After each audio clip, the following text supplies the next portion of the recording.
and 2022, it really helped a lot because we are really in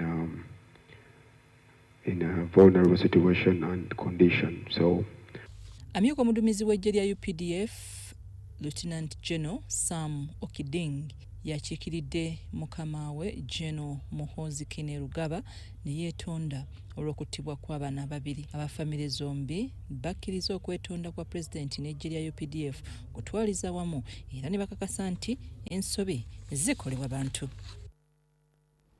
We admit eyaliko ssaabawolereza wa gavumenti Profesa Kiddu Makubuya aziikiddwa olunaku olwaleero mu disitulikiti y'e Luweero. Profesa Kiddu Makubuya yafa ku nkomerero ya wiiki ewedde oluvannyuma lw'okumala ebbanga ng'atawaanyizibwa endwadde ez'enjawulo. Omukulembeze w'eggwanga Yoweri Kaguta Museveni mu bubaka bwe bw'atiisa mu mumyuka we Major Jessica Alupo atenderezza Makubuya ng'omuntu abadde akolerera eggwanga obuterekereza.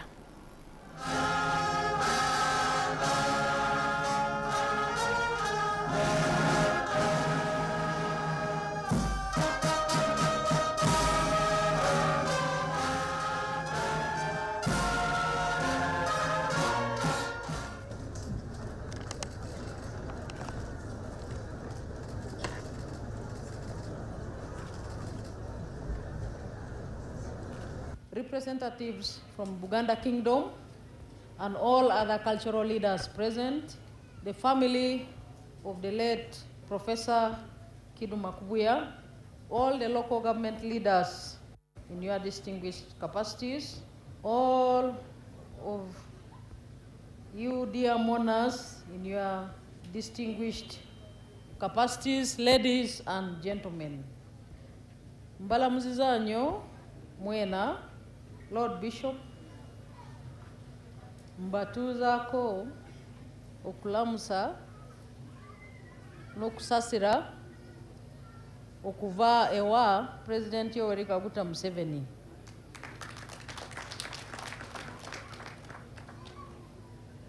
Lord Bishop era mbatuusaako okusasira okuva ewa Mama Janet Kataha Museveni.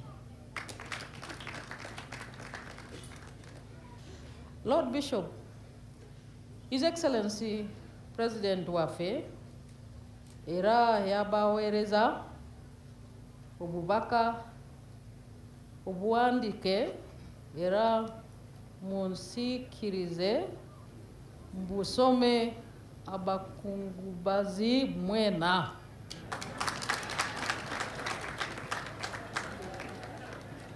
So that is the message now I'm going to read. And in the title of the message, it says, Condolence Message. On Monday, 19th August 2024, I received the news of the death of Professor Kiddu Makubuya, the former Attorney General of Uganda. I convey on behalf of government heartfelt condolences to the bereaved family and all Ugandans upon the death of a distinguished senior citizen and former national leader. The legacy of Professor Kiddu Makubuya is multifaceted. First of all, he carved a niche for himself in the legal profession as a senior scholar, author, don, and advocate. Some of the prominent lawyers in our country today were taught and mentored by Professor Kiddu Makubuya, and several others have benefited from studying the works that he authored. The key point to note about Professor Kiddu Makubuya is that he was not an ivory tower academic. Despite his great learning, he easily connected with the masses to understand their challenges and come up with a cure for them.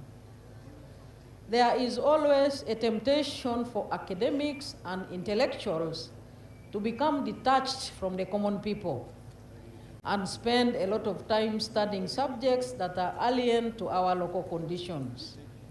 A country cannot develop without the input of its brains.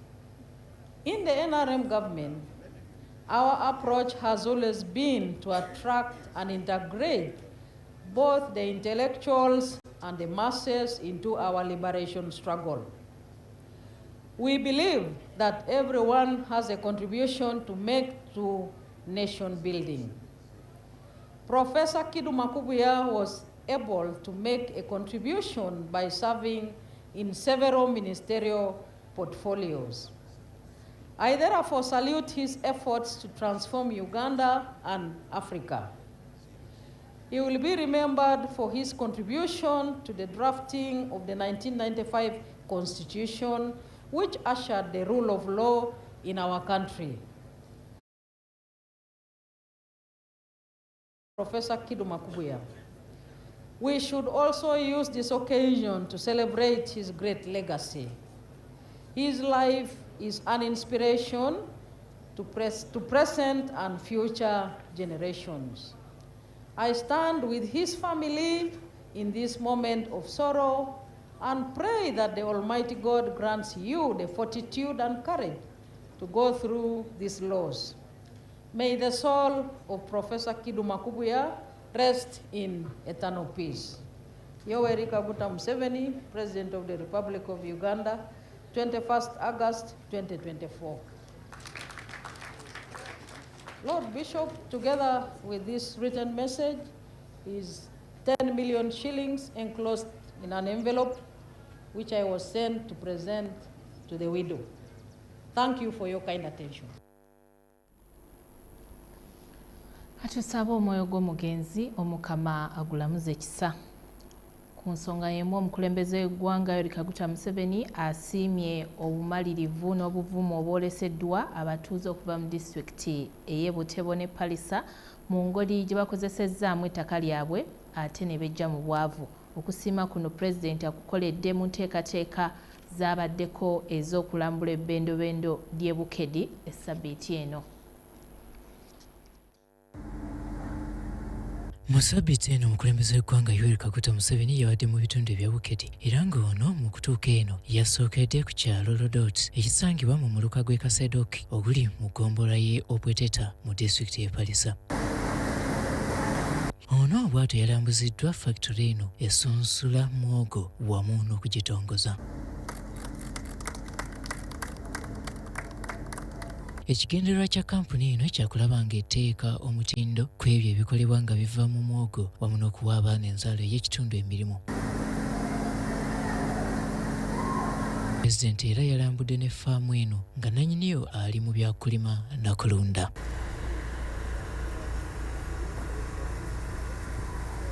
Faamu eno ng'oggyeko okuba nti yakulima na kulunda wabula ate ekola ng'essomero eri abaana enzaalo y'ekitundu eno nga bangi ku balimi era nabo bayigiddeyo bingi.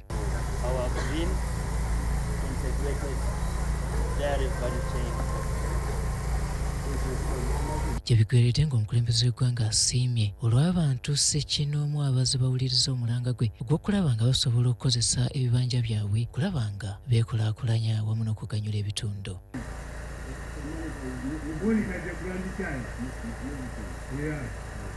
It's more safe than? Yeah, this now takes much longer. And it's a minimum of 10 days to a farmer's home. Yeah, this one can take like 10 days in a farmer's home. Yes, this is mostly yes.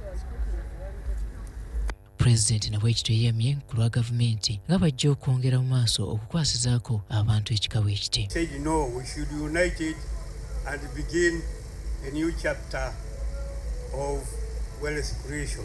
Museveni e Bukedi yabaddeyo ku bugenyi obuyite nga yayitiddwa Minisita avunaanyizibwa ku bya ssaayansi okunoonyereza wamu ne tekinologiya Dr. Monica Musenero. Which can rapidly transform communities because the mindset change takes place. Nze Robert Onyango. Webale nnyo munnaffe Robert Onyango. Minisita owa gavumenti ez'ebitundu Raphael Magezi yeebazizza abakulembeze okuva mu munisipaali y'Ekira olw'okukwatagana ne gavumenti ne bakkiriza okuyiwayo kasasiro ku ttaka ery'Amenvu ng'ettaka kasasiro ono agenda kubava mu kibuga Kampala. Ettaka lino lyakuyibwako kasasiro okumala ebbanga lya myezi 3 wabula nga enkolagana eriwo esobola okuzibwa obujja singa ababa bazzemu ne batuula.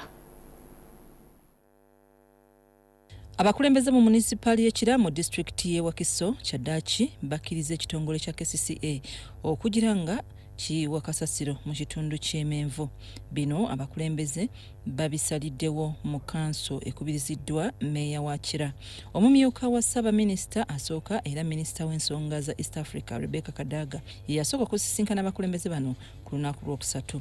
Minisita Magezi agamba nti baakusooka kulongoosa makubo agatuuka ku bifo kasasiro gy'ayiibwa. Tetusabye Kira okuwaayo ettaka lisigala lya Kira. Eko bwekikomera ekiraga nti leero si kya kasasiro. Meeya wa munisipali y'Ekira Julius Mutebi Nsubuga agamba babadde balina okuyamba naddala mu kiseera kino nga balala beesambye ekitongole kya KCCA ku nsonga ya kasasiro.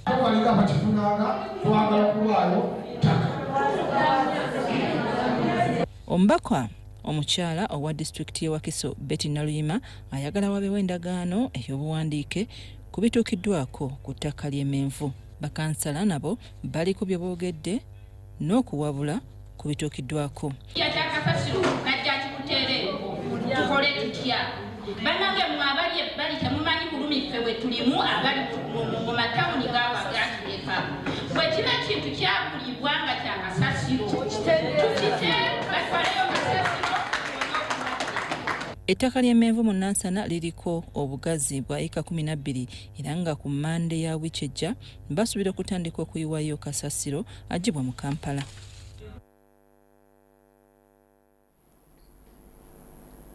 Mukaweefube ow'okutumbula ebyobusuubuzi wakati w'eggwanga lyattu Uganda ne Kenya ate waliwo ebifo 2 ebituumiddwa one stop border points nga bino byakwongera okuyambako okutambuza ebyamaguzi. One stop border point zino zaakuzimbibwa mu bifo okuli mu Lwadda ne Buhehe mu ggombolola y'e Buteba mu disitulikiti y'e Busia okuyambako abasuubuzi.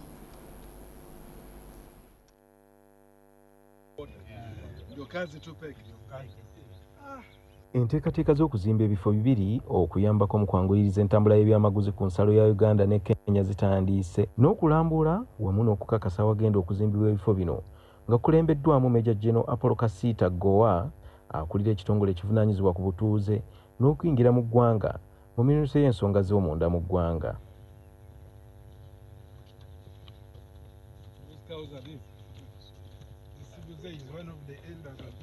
Kaweefube yatandikibwa omwaka oguwedde ng'akulembeddwamu omumyuka wa Ssaabaminisita asooka ng'ate ye minisita avunaanyizibwa ku nsonga z'omukago ogutaba amawanga ga East Africa Rebecca Kadaga ng'ali wamu ne munne we bafanaganya emirimu mu ggwanga li Kenya Penny na Malonza.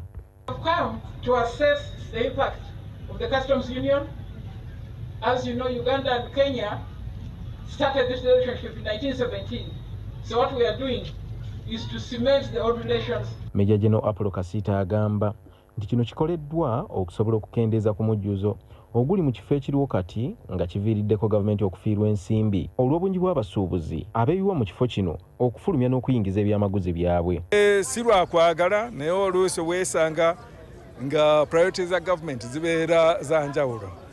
Kati nga border post wano singa tusobola okukolagana n'abantu ab'ekitundu bennyini awo tusobola okugamba nti ekyo tukwatagane n'ab'ekitundu tusobole okukikolako nga gavumenti nga bwekola ku bintu ebirala. Ono ayongeddeko nti gavumenti yakazimba ebifo 72 okwanguyiriza ku ntambuza y'emirimu ku nsalo ez'enjawulo okwetooloola eggwanga nga n'ebifo ebisoba mu 300 byakuteekebwa mu gazeeti oluvannyuma nabyo bizimbibwe. Wetwogerera kati tulina ebitundu 72 ebiri gazete ebiri official abantu mu bakkirizibwa okuyitamu oba okufuluma ensi. Naye twagenda okwesanga nga tulina ebitundu ebirala nga 336 abantu bye basobola okukozesa okuyita okuyingira ensi oba okufuluma ensi. Kati mu bitundu ebyo tubadde twebuuza nga gavumenti tusobola tutya oba okwongerawo ebeere official ebitundu ebikkirizibwamu abantu okuyita officially oba tubiggalawo. Kasita n'asaba abantu b'e Busia okukolera awamu ku nsonga y'ebyokwerinda ku nsalo okusobola okusigala nga batebenkevu. course fenga government tasobola kusaba abantu mu buli katundu. Tuba twetaaga abantu bangi nnyo era tuba twetaaga na infrastructure y'amaanyi ennyo. So tukolagana n'abantu ab'ekitundu bennyini okuba sensitizinga nabo basobole okulaba nti bubayitawo abantu wano wawa smugglers oba bayisaawo abantu bo kennyini bayinza okutuleetera ekintu kye tuyita insecurity mu nsi yaffe wegamba okulaakulana ate nako ne kubootaana.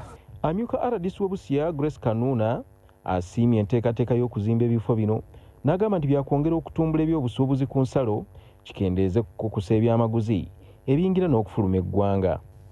Kubanga sitweki y'e-Busia eriko policy points nyingi nnyo andi weesanga nti abantu abamenyi b'amateeka abakozi b'ebibi bonna basobola okukozesa points ezo ne bayingira mu Kenya oba ne bava mu Kenya ne bayingira mu Uganda nga teri abakwatako. Abatuuze ku nsalo ya Uganda ne Kenya baaniriza enteekateeka eno gye boogeddeko nti yakwongera okubayamba kuba entobazi zibadde zifuuka ez'obulabe eri abasuubuzi mu budde bw'enkuba n'ekitataaganya ebyobusuubuzi ne basaba gavumenti okwanguyiza okuzimba ebifo bino ebibiri ebimanyiddwa nga one stop border point. Tumezaliwa hapa, tunashukuru government tutengeneze barabara hii kwa business yetu, hata tukilima chakula yetu inabaki pande hii kwa maana sokoni hatuna nayo.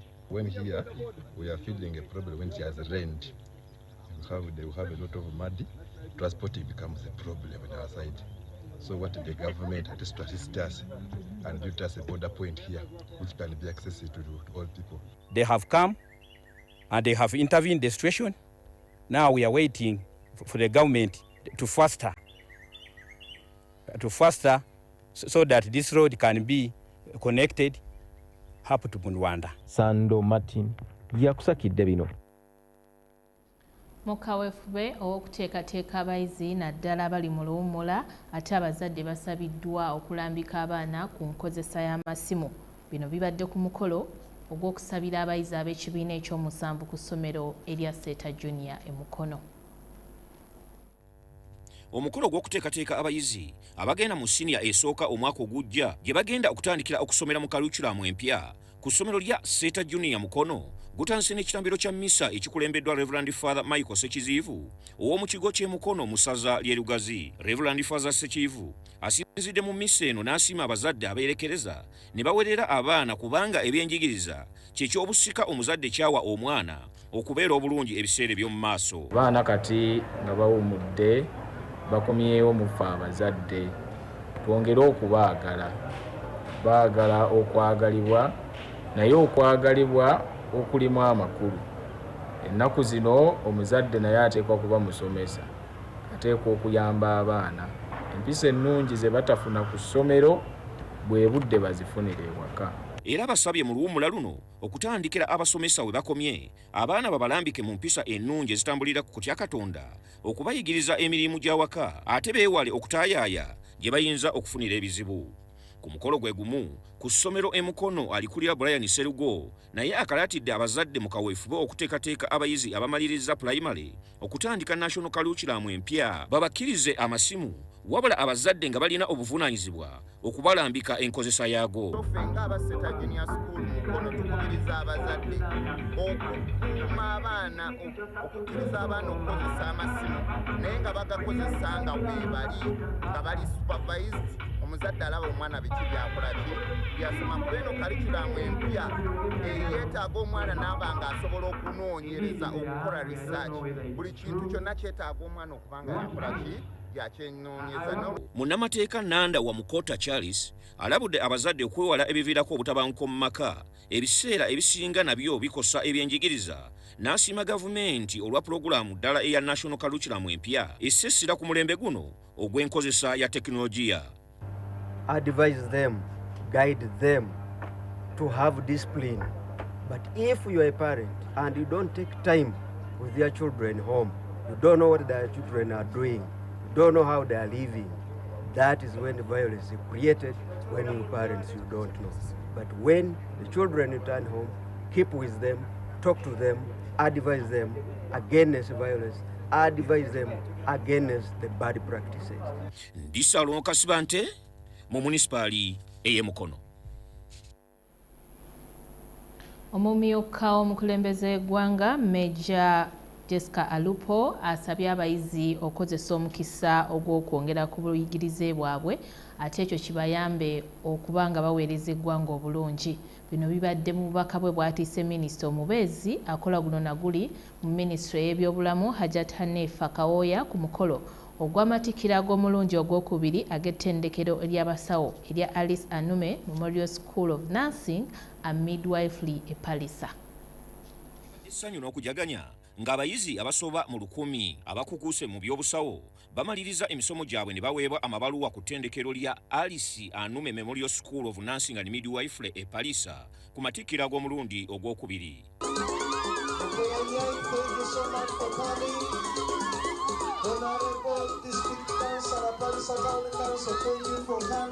Omukolo gutandise n'okutongoza ekizimbe eky'eddwaliro omutendekerwa abasawo ogukoleddwa Minisita omubeezi akola guno na guli mu Minisitule y'ebyobulamu Hajati Hanifa Bangirana Kawoya akiikiridde omumyuka w'omukulembeze w'eggwanga retired Major Jessica Alupo.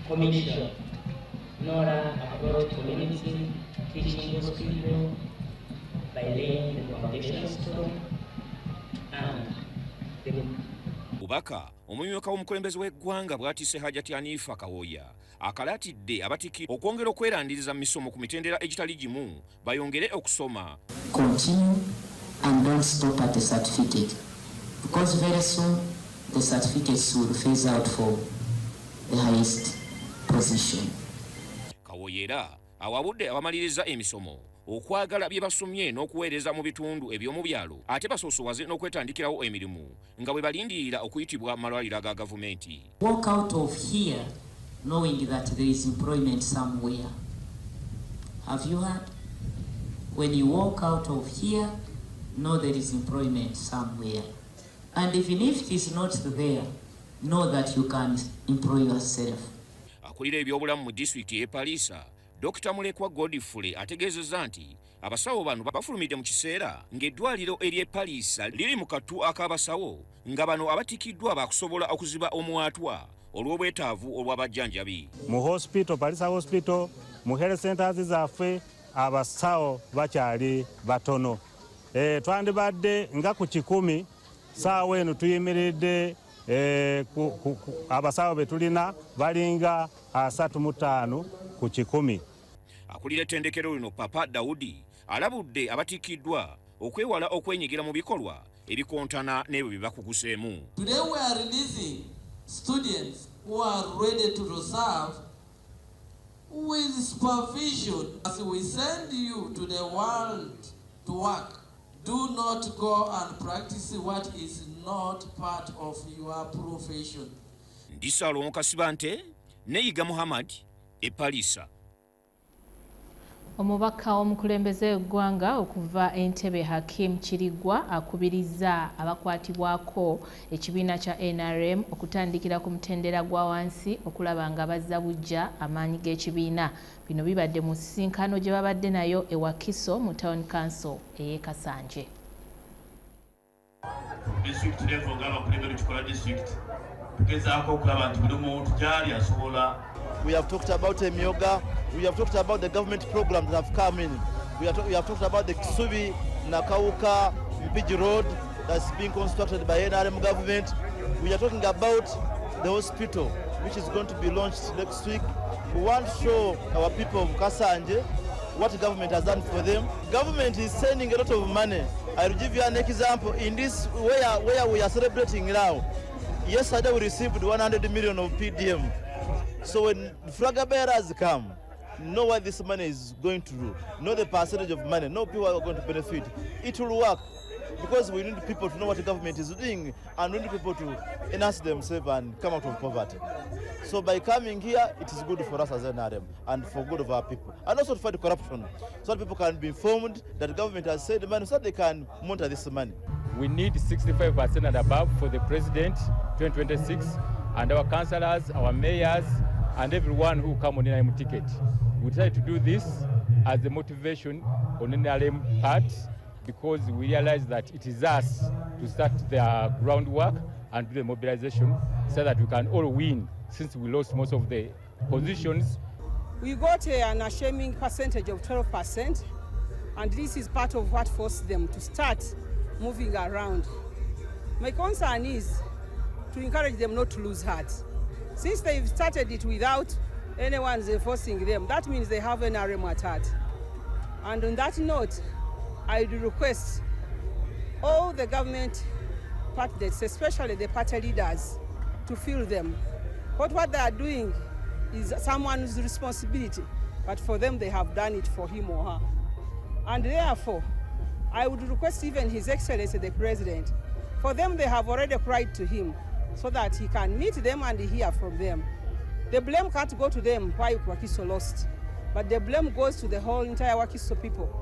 I want to officially to declare myself, come 2026, I'll be contesting as a woman MP, Wakiso District.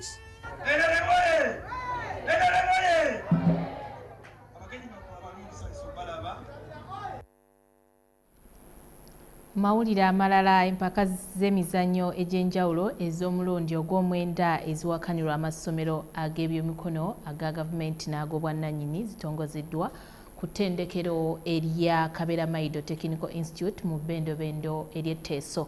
Minisita omubeezi avunaanyizibwa ku bbendobendo ery'Etteeso Dr. Kenneth Obote yazitongozza era nga ku mulundi guno abayizi abasoba mu 500 be basuubirwa okwetaba mu mpaka zino.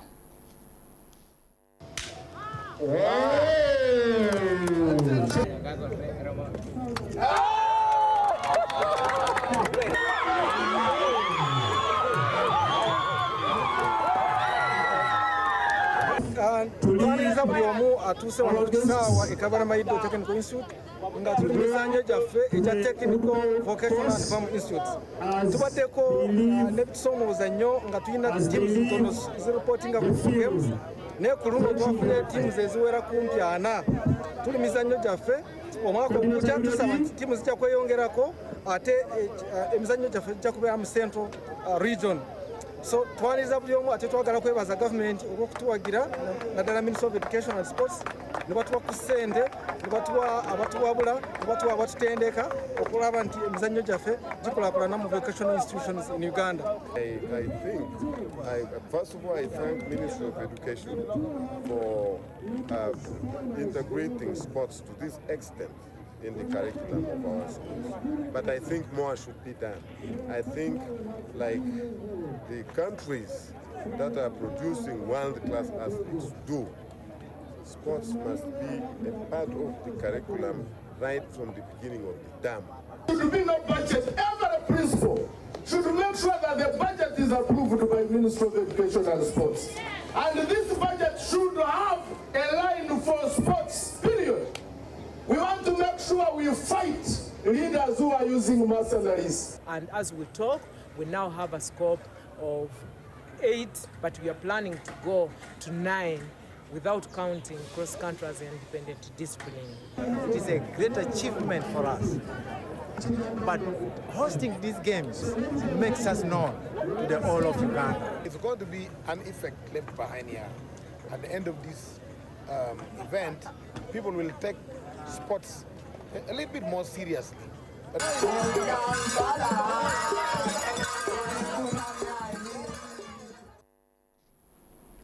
Namunju w'omuntu yeeyiye mu lubiri emmengo okwefunira ku bintu eby'enjawulo n'ebyamaguzi mu mwoleso gagadde ogwategekebwa obwakabaka bwa Buganda. Abamu ku boolesi balina essuubi nti omwoleso guno gwakuyambako okutumbula ebyobulimi ng'essira baliteeka ku kulima emmere y'amatooke.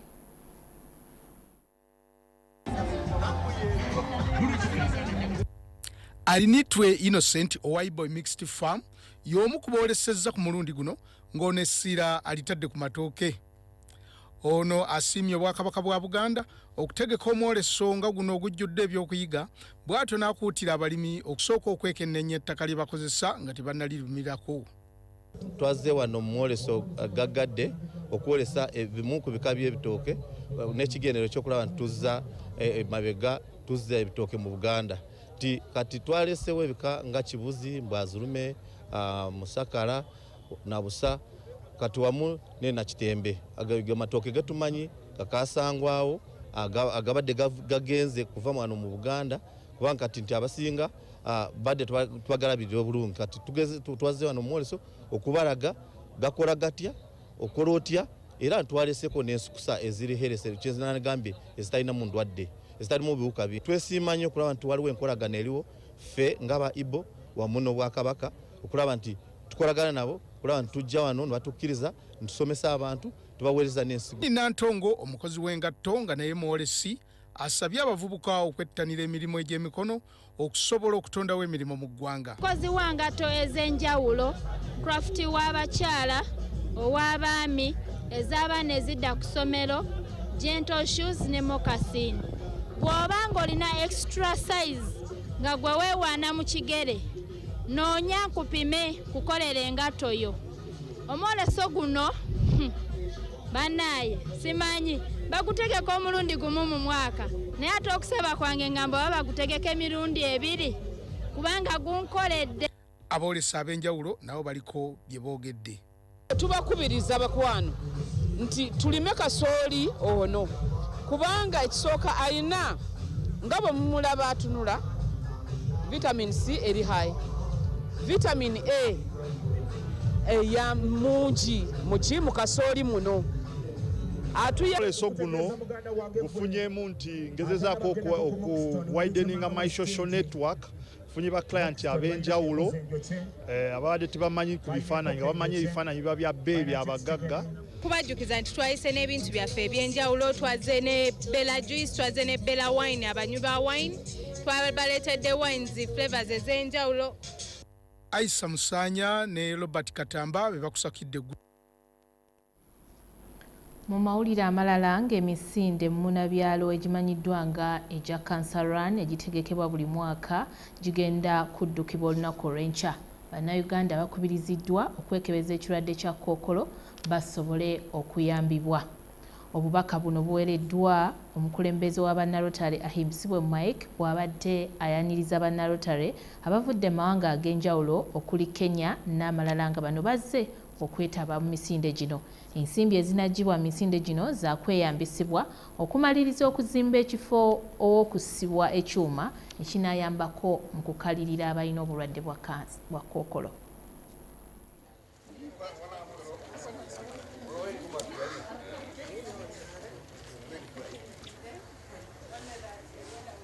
District ya Rotary okudduka okusobola okusonda sente eziteekawo waadi nsamba nga wetwetoolodde inspection gye tukoze wano ddwaliro tulabye ebizimbe ebiteekebbwawo ebiri mu kiseera kino ebikola birimu ebikozesebwa ate nga tukyeyongera okudduka okusobola okumaliriza ekyalo bira omulanga nti kansa kirwadde kitali kya bulijjo kya bbeeyi okujjanjabwa naye ate era kisobola okutangirwa oba okuwonyezebwa singa oba weekebeza nga tekinagenda wala oba tekinakula era gwe mulanga gwenkubiriza eri bannayuganda bannange okuba nti basobola okuddukirira mu maddwaliro ne bamanya obulamu bwabwe buyimiridde okusobola okwetangira ekirwadde kya kansa. The person you will talk to, even in Kenya, has a story about how they have been affected by cancer in one way or the other, lost a loved one, put resources in treatment. So indeed, I think it is even, we're a bit late in starting it. So it is about time that even as a 9212, we took up the challenge and learned from what is happening here to be able to implement the same back home. We really want to call upon all of you, Rotarians and Rotarians alike, from District 9212, District 9214, District 9213, and Rotary the world over. Every single coin counts for us to be able to bring this dream to a reality.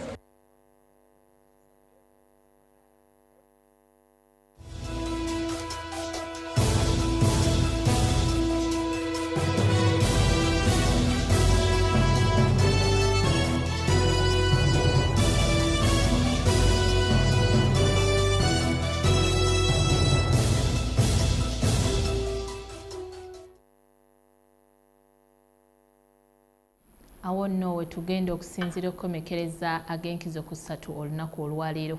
tukwebaza okubeera naffe okuva gye twatandikidde paka ku ssaawa eno kogga kutuusaako mbadde Shabibah Kivumbi ne munnange Dorothy Namuyomba nkwagaliza ekiro ekirungi sula bulungi weraba.